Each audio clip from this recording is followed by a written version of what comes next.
Hello, welcome to Spot Your Risks. This is your host Sujata, and today I'm going to talk about people or organizations ignoring, not acknowledging, or willing to face up to risks. Life and business too is a series of calculated risks. Everything we decide has a margin of risk, and there is no guarantee of 100% successful outcome nor a prediction of 100% failure. But of course, human pride and ego always thinks it is being smart enough to overcome any kind of risk and prevent failure. Author Lawrence quoted in 1980, "We simply commit the sin of pride when we think we have been so smart as to have forestalled absolutely every possibility of failure." The biggest risk, in my opinion, is 1. Not considering or acknowledging risks that may be apparent. 2. Not thinking ahead of what risks may be lurking behind. Or 3. Not being adaptive and agile enough to deal with unforeseen or catastrophic risks like the COVID pandemic we are witnessing world over. Even while walking and crossing a street, one has to acknowledge the risk that you could be hit or run over by some vehicle. You take precautions of waiting for the right traffic walk sign or look carefully on both sides before you cross the road. Everyone must have heard of the adage, no risk, no reward. There is no business endeavor that can be started with a pure zero risk rating. Businesses are set up and continue to flourish where its management perceives risk as a positive opportunity that could provide benefits or rewards. Good leadership can create wealth in times of uncertainty if they are able to spot risks that can be converted into opportunities and capitalize on them. You can't ignore risks, but you have to acknowledge them to take mitigatory steps or perish. Frank H. Knight was co-chair of the Department of Economics at the University of Chicago from the 1920s to the late 1940s. In his classic book published in 1921 called Risk, Uncertainty and Profit, he distinguished between risk and uncertainty. Risk, he argued, was a randomness, as in a game of roulette, whose probability could be determined. As found in the ISO IEC Guide 73, risk is the combination of the probability of an event occurring and its consequences. Risk can sometimes be pure risks, that is, negative, where the only possibility to be considered is that of loss, and speculative risks, which are positive or opportunities, where there is a possibility of gain as well as loss. Some examples of negative risks are loss of business due to competition, supply chain disruption due to weather, loss of life due to safety procedures not adhered to. Examples of speculative risks or opportunities are bringing in new methods for customers to order online, for example, capturing new markets where competition is absent or weak, making work life easy for employees and motivating them for retention.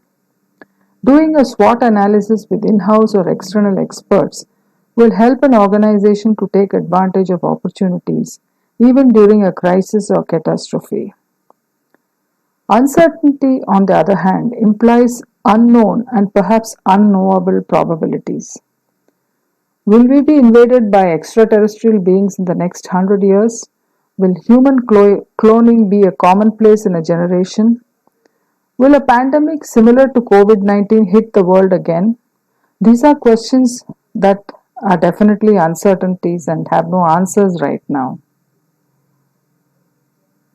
Let's look at the different ways that people react to acknowledging risks in reality. Firstly, it is a denial mode. Nothing untoward would happen to us and the risk would pass away soon. But this can't be sustained in the long run. According to psychologists, denial is a defense mechanism and an unconscious refusal to admit or to recognize that something that has occurred or currently occurring.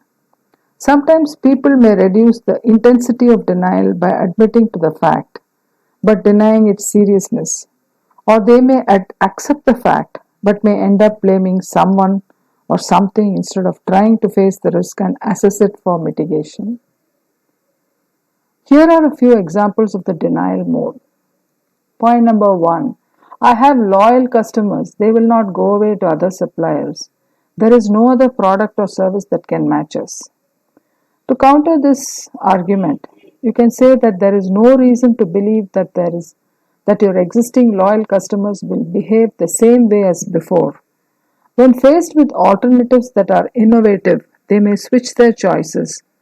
A case in point is the boom in online retailing and contactless door delivery for practically every consumer item that is happening now. Another argument, denial argument, is that I have confirmed customer orders and backed by promise to pay, and that makes my cash flow safe and robust. This is not true at all times. Even if you have confirmed orders, let's say for capital items or machinery or spare parts for your customers, there is no certainty that the customer's survival plan is assured and their cash flows are robust to meet commitments. Cancellation or postponement of order delivery can in turn hit your business hard. Another denial is that I have ensured adequate supplies to last me for the next few months and I do not think my suppliers will default in delivery. Your supply chain is critical for your success and that is difficult to predict the probability of delays or failure, especially during the current COVID crisis. Another argument is that business plans have been done scientifically and there is no room for errors or surprises. We have relied on this methodology in the past and have not failed. Business plans are not foolproof, even if based on well calculated models, and if you do not have the buffer to take hits, your cash reserves and cash flows could be put to strain, and to what extent of time it would hold out without hurting your survival in future is not something that can be predicted accurately during these uncertain times. The second type is the traditional thinking cap mode, a time-tested traditional way of assessment of existing or approaching risks that has no relevance when an unknown pandemic hits your business out of the blue or any other unknown risk comes up and the whole world is grappling with it. By adopting an overly conservative attitude to risk assessment, may be to deny the potential benefits to shareholders, employees, and societies. The traditional approach may not have the flexibility to handle emergency risks and crisis management, but rely on discussions through workshops, reports by operating teams, and data collected by risk management teams. By the time you collate all the information and react or respond to the emerging risks, it may be too late. Out of the box thinking is required to stay afloat in business. Why would the traditional methods of assessment not work during an unprecedented crisis? Let's look at some arguments and examples. We have time tested risk assessment methods that have never failed us. Our team of in house risk managers have adequate information. To counter this, let's look at a situation of a simple inventory problem.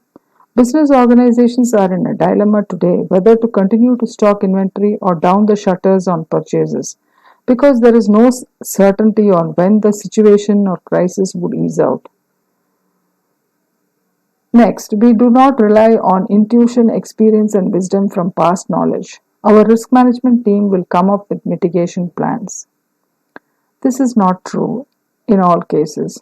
Models and scientific formulae do not work when you have incomplete and ambiguous information. Most of the decisions have to be human, like intuition, experience, and wisdom from past knowledge. There are some who say that we will cut losses by closing the business immediately, either wait and watch for a short period or permanent closure. Businesses that follow the traditional approach may take an extreme decision of cutting losses by closing down temporarily or even permanently, since they are not sure when the uncertainty will pass, whether their workforce would return to work, whether their suppliers and customers are still in business, etc. This kind of approach limits the possibilities and opportunities that may exist for other newer avenues of doing business to stay afloat. The third type is the innovative out of the box thinking. Thinking outside the box simply means that you are willing to consider different solutions and methods for reaching your desired outcome. Thinking differently can have a powerful and positive effect, and there are many business organizations known to encourage innovative thinking methods, like, for instance, design thinking, at all levels, even during normal times. This method does not necessarily rely on traditional tested methods, but encourages different approaches, and they stand out ahead of competition. There is no hesitancy in trying out new ways of doing business, and they do not hesitate to stand out among the crowd, and this helps them survive in uncertain times. Innovative organizations usually assess their risk appetite by asking themselves questions like, what is the worst that could happen if I pursue this opportunity? How much will I lose? How long will I have to pay out to ultimately reap the benefits? Organizations in the information technology and service industries have been offering work from home options even before the crisis struck. In a sense, they are prepared to move the option to cover their entire staff to work from home to ensure their safety without disrupting productivity and carry on business as usual. Innovative online retailing, sales, and delivery can be seen not only by big giants like Amazon and Flipkart, but even by small and medium businesses who have cut down costs in stocking and warehousing, enabling digital modes of payment, etc. Several e-learning platforms and online services have made education at various levels and various topics easily accessible to all. Universities, colleges, and schools have now recognized the risk of physical presence of students and have used their discretion to announce course studies that require physical attendance and those that can be done through remote learning.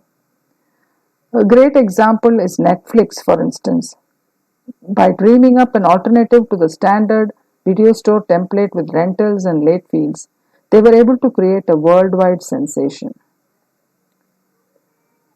In summary, do not ignore or forget to acknowledge risk. The biggest risk is not acknowledging or recognizing risk, whether obvious ones or unpredictable ones, and not learning to deal with them or mitigate them.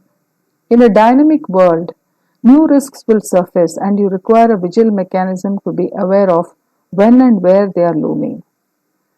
Don't look at risks in a negative sense that they could produce losses.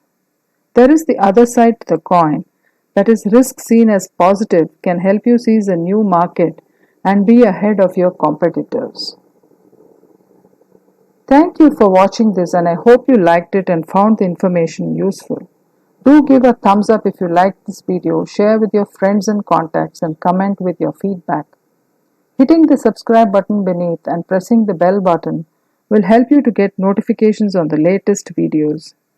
Thanks once again. Bye for now and see you in another session.